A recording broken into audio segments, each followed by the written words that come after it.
Papa Odiangenda fit le fils de papa Simon Kimbangu et de maman Moulou Kiawanga Nzitani Marie, né un certain vendredi 22 mars 1918 à 7 h du matin.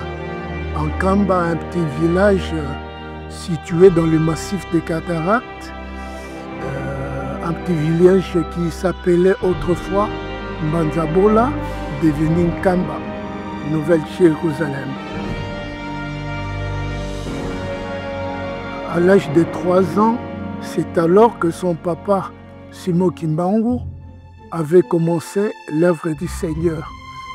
Et il fut un enfant qui montrait des qualités d'un être extraordinaire. On le traitait d'un enfant surdoué. Sa jeunesse était tellement teintée de miracles, au point même les Blancs voyaient en lui un virtuel successeur au trône de Papa Simon Kimbangu. Ce témoignage nous a été légué par un ami d'enfance de Papa Odiangenda Kuntima, Papa Nzila François. Ce fut un dimanche à Bongolo. Nous sommes restés pour glorifier et chanter avec Papa Odiangenda juste après le Ntinsani. Et puis Papa Odiangenda est arrivé, il a commencé à nous exhorter. Soudain, Papa Nzila François nous interrompt. Il dit, mes amis, vous connaissez cet homme? Il dit, non, non, non. Alors, faites attention. Lukeba Kamuntuko. Moi, j'ai grandi avec lui depuis ma prime enfance, jusqu'à maintenant. Mais je vais vous dire ce qu'il nous a fait lorsque nous étions petits. Ah bah, nous étions tous curieux. Et Papa Nzila de continuer. Il dit un jour,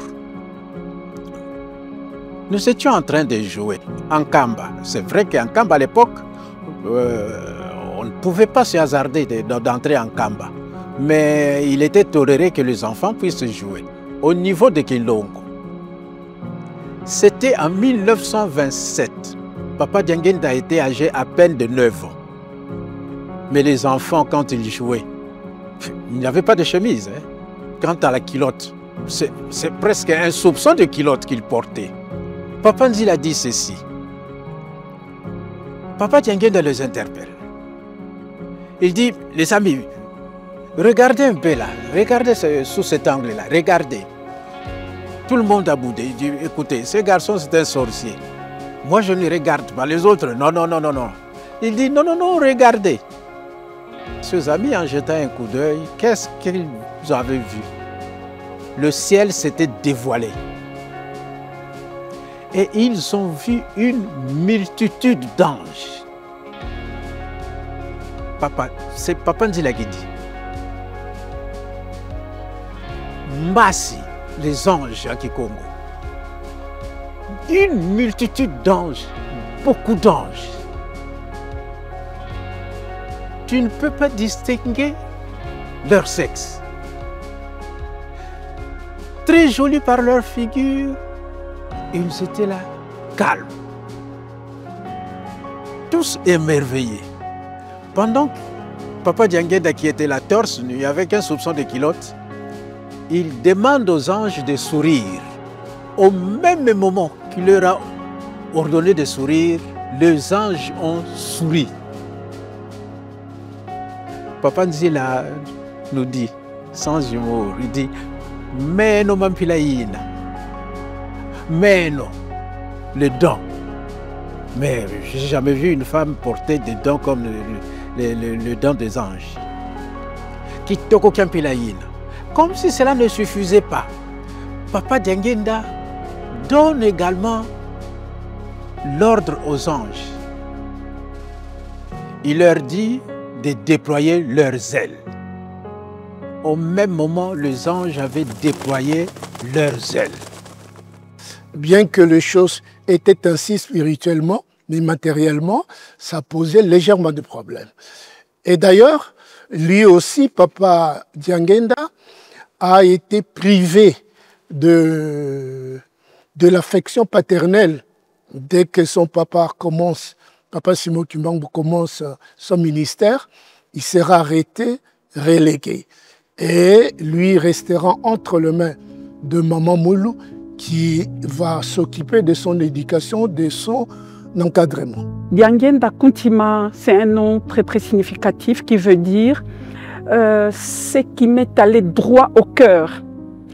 Et de son enfance, on va retenir que c'est un enfant qui était porteur de beaucoup de signes distinctifs, découverts par certaines personnes qui avaient déjà des yeux et qui savaient que c'est un enfant qui allait arriver très loin dans sa vie.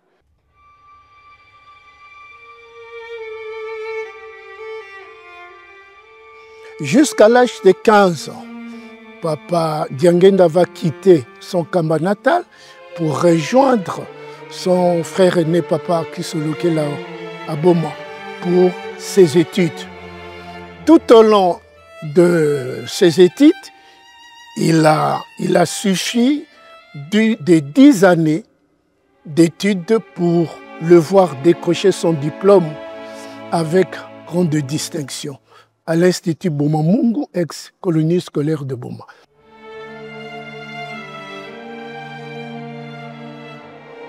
Il était très pieux, Papa Diangenda, très pieux, très bien. J'ai gardé un très bon souvenir de lui. Et il était un garçon très intelligent en classe, hein, il était très bien. Hein, il était chef de notre groupe. On était une dizaine là, hein, une photo des élèves. Dans le groupe, on priait d'abord ensemble. Bon.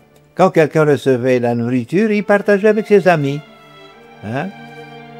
Et puis, pour les études, il nous forçait à bien étudier. Il voulait voir si si on suivait bien les cours, etc. On sentait qu'il était différent des autres. Il nous aidait beaucoup, hein, Papa Diangenda. Oh là là. On était bien à la colonie avec lui. Hein? Même son frère aussi. Mais lui, il était scout. Hein? À l'école, il était scout. Hein? Mais lui, il était en même temps chancre, en même temps footballeur. Oui, scout. Il était grand. Hein? Il pouvait s'imposer. Hein? Il était chef de notre groupe. Il allait nous représenter. Hein? Hein?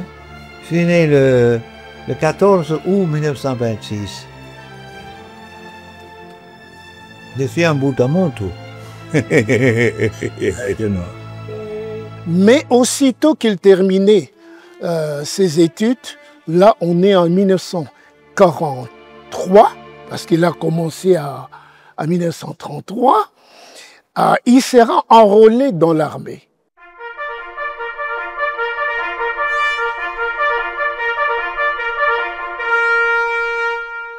Mais rapidement, les autorités coloniales, sachant qu'il était dans l'armée, surtout M. Firmin Peigneux, va le prendre pour le mettre sous ses ordres pour travailler dans l'administration. C'est ainsi que tour à tour, il va travailler à Thiela jusqu'à Banana, où il connut un accident de roulage incertain 17 janvier 1947. Et de là, il sera muté à Kinshasa. De Kinshasa, il sera aussi muté à Kananga. En 1952, il rentre à Kinshasa. Il a eu à travailler à la direction de la justice. Tao tozala kosala na l'État, ndenge nalekaki mwa babiro ebele. Na direction générale du personnel, nazalaki na maloba koloba. Modele nyonso tu akolongwa na poto, il faut aller kaka esika na ngai. Nachi na biro na ngai, ale bandeko na ngai pe ba laksi musala. Kasi pamba te tozalaki baumbu na silisilaka grade na ngai na commis chef. Pamba te tangu wana agent territorial pateli boso basalaki examen. Poate bakoma ba agent territorial ba papa kulutu. Tangu alongo na mayombe aye kusala examen. Natala papa kulutu wapi? Na baninga mususu bake kuvana na mesa natala papa kuluti oyo ave kuvana na mesa poate kuma kaka chant tutorial bake kuvana sabango na mesa alukula bana classe batu balungui na pai allez examen d'état malgré mbula ebeli asi asalaki kanisa depuis 1930 abimaki classe kasi aye kosala examen na 53 ntango na ngai nazali comme chef moyen kokende liboso ezali te bakupona ntango baagent territoriaux batu mwindo esekasekawa otala gouverneur muntu mwindo administrateur de territoire muntu mwindo oyo babengamile bacommissaire des zones muntu mwindo. Il fera preuve d'une intelligence qui attirait l'attention, d'une compétence qui avait tout à éprouver. En 1948, son père le visitera spirituellement pour lui dire, il lui confiait 3 grandes missions devant lesquelles il ne doit pas faillir. La première mission, c'est celle d'organiser le mouvement pour donner naissance à une église. Deuxième, chercher à rapatrier son corps parce qu'il a été envoyé à Lubumbashi en relégation comme prisonnier. Son corps doit rentrer en Kamba. Et troisième mission, c'est celle de lutter pour l'indépendance du Congo.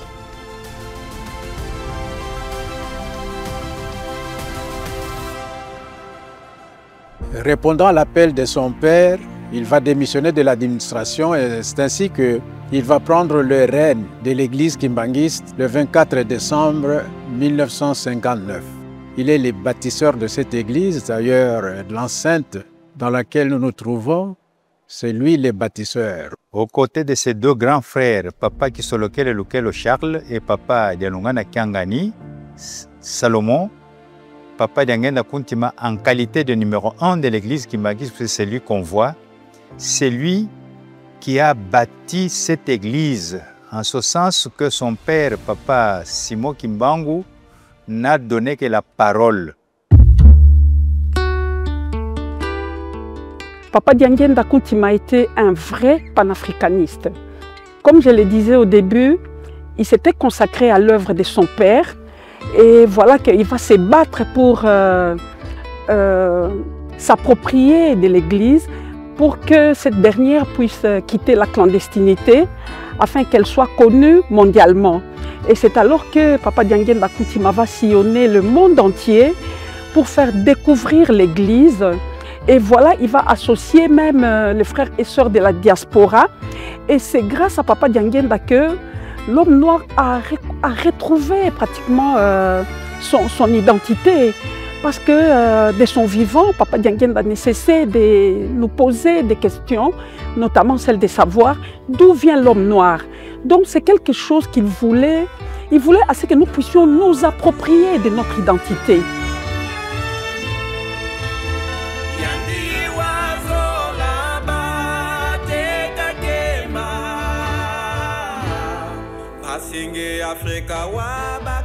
Papa Diangenda, tout au long de son combat, il n'a parlé que de l'homme noir. Il n'a lutté que pour la libération de l'homme noir. Pour ceux qui sont proches de nous, les contemporains de Papa Diangenda, nous nous rappelons qu'au moment où il y avait d'autres pays qui étaient encore sous la colonisation, entendons l'Angola, tout près de chez nous ici, la Namibie, il y avait également le Zimbabwe et il y a eu même l'Afrique du Sud qui croupissait encore sous le joug de l'apartheid. Papa Diangenda demandait toujours aux fidèles kimbanguistes de beaucoup plus prier pour que ces pays sortent de la colonisation.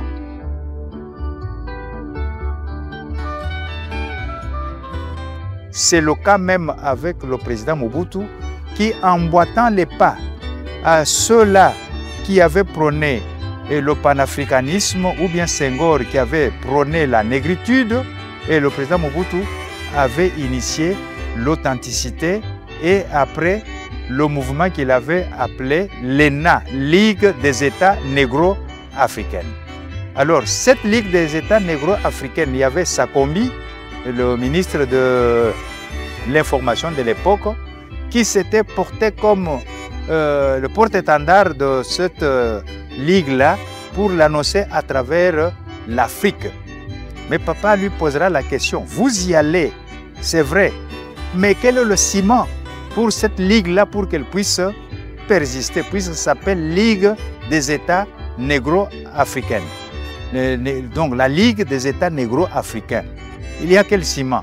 Il dit non, nous avons les idées, nous allons développer notre idéologie. Alors avant même qu'il n'ait terminé, papa lui dira échec. Échec pourquoi? Il dira vous êtes en train d'imiter la Ligue arabe. Or la Ligue arabe a un ciment. Le ciment, ce soubassement-là est sur le plan spirituel. C'est quoi? C'est l'islam. Mais chez vous ici, vous allez construire une maison sans ciment. Quel est ce ciment?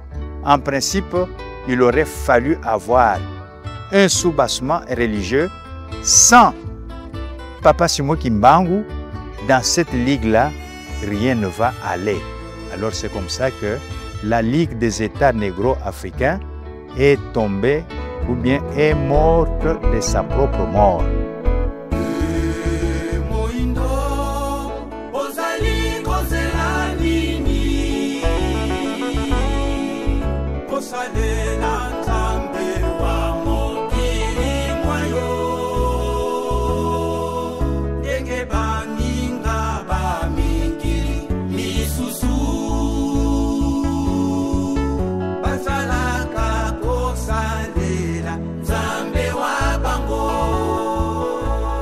Papa Dianguenda, de son vivant, insistait sur le fait qu'il voulait que nous, les Noirs, nous puissions nous approprier de notre identité.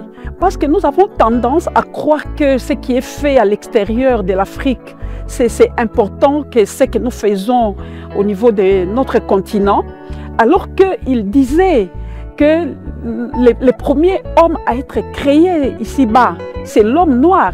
Et c'est Papa Dianguenda pratiquement qui nous a appris que Adam et Ève étaient noirs. Nous ne le savions pas.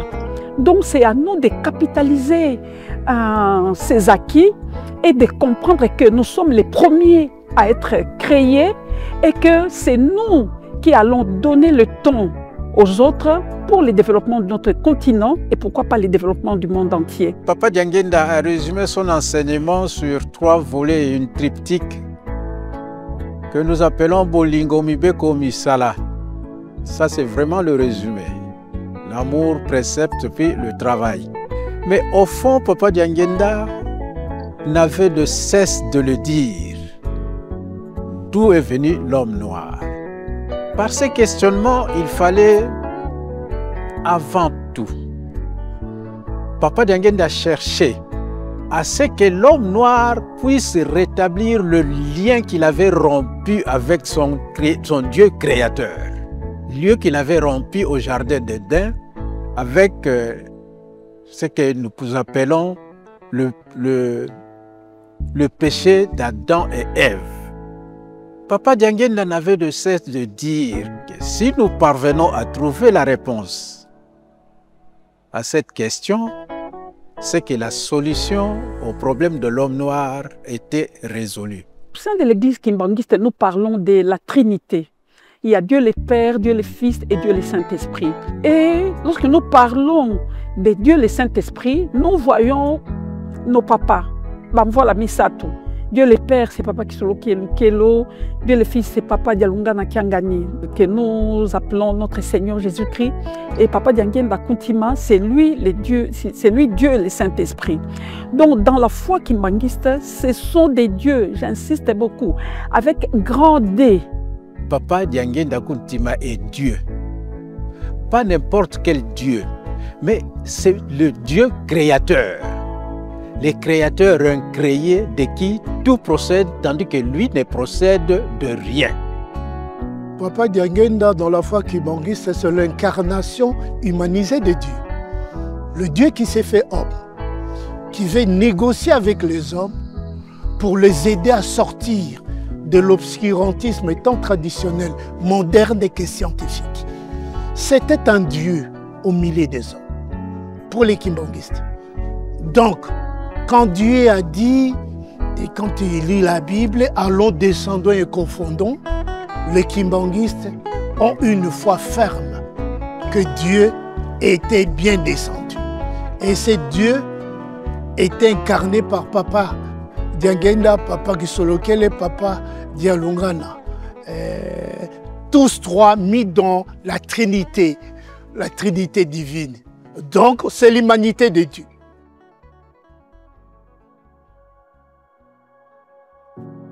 Une fois ici à Matete, Papa Diangenda va nous communiquer 3 chiffres. Il va parler du chiffre 17, il va parler du chiffre 16, finalement il va parler du chiffre 8. Et on ne comprenait pas. Et c'est alors qu'on a compris que non, il nous annonçait déjà leur départ. Et on va apprendre également dans l'histoire de l'Église qu'Amatadi, en 1958 ou 59, si je ne me trompe pas, il parlait déjà de la succession, de sa succession et même de la succession de ses frères. Donc c'était une façon de préparer les kimbanguistes, de savoir qu'un jour, ils quitteraient ce monde des hommes pour aller dans l'au-delà.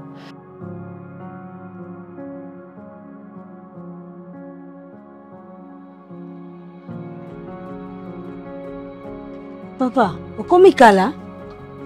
Oh, yo vandika kimia boy.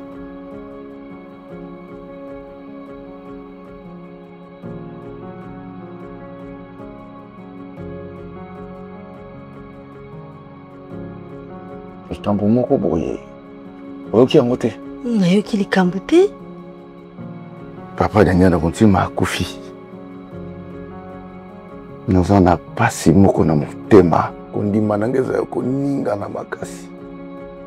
Nakokaki vraiment kondima te ke Papa Diangenda kontima atika biso avant boye. Elo mo tokobosana te.